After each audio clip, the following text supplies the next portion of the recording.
We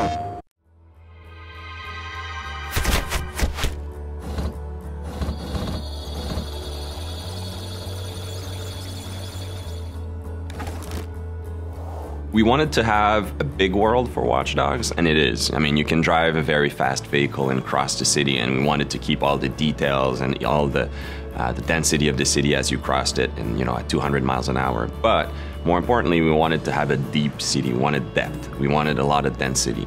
If you go in any street corner in Chicago or in a major city, there's a lot of things happening around you, and we want to preserve all of that within Watch Dogs. Make sure that the city reacts to everything you're doing, and that we preserve that detail that is so unique to a modern city in North America. So at the heart, it's the same game's vision, right? We're starting from a vision, and then Disrupt is a very scalable technology, very scalable game engine. So what we're doing is we're preserving the game experience, but if you play Watch Dogs on the PlayStation 4, we want to make sure that we use all of the console's capability.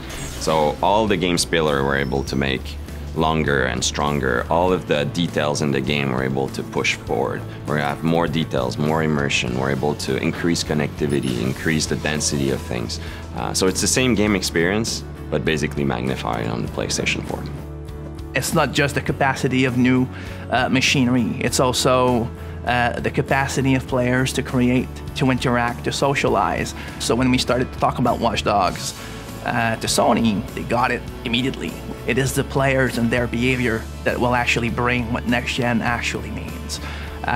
We're starting to make a machine that has to acknowledge how our society works, how our people interact with each other, how they play with each other. One of the things that we realized when we look at the PlayStation 4 is I think a lot of the things driving decisions for Sony were in line with some of the decisions that we were taking on Watch Dogs. I mean, Watch Dogs, one of our core pillars is connectivity. The first layer of it is the main character can connect to his whole environment. He can control the city, hack into any computer. But the game itself, we're applying it to the game. So the game is connected in many ways. So we want the player to be able to connect to Watch Dogs even through his mobile, be able to play directly with people who are on their console, who are on their PlayStation 4, even if he's on the bus.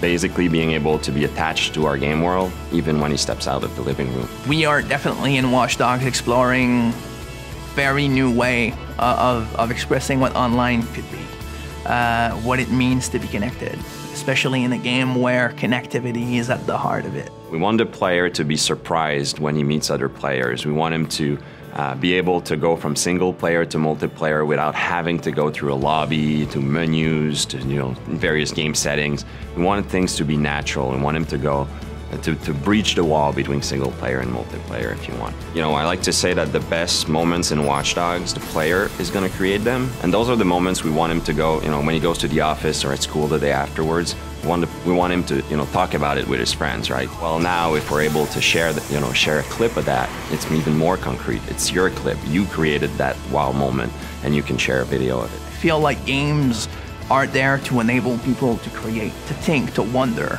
It's a lot more than just pressing buttons. Like, people need to never forget that when the player plays a game, his brain is extremely active, and he should be creating and filling the gaps as he plays. And I think that new machines like the PS4, their job is always to recognize that and give more power for a reason, like just provide more possibilities so that we can constantly grow that form of entertainment and make it better.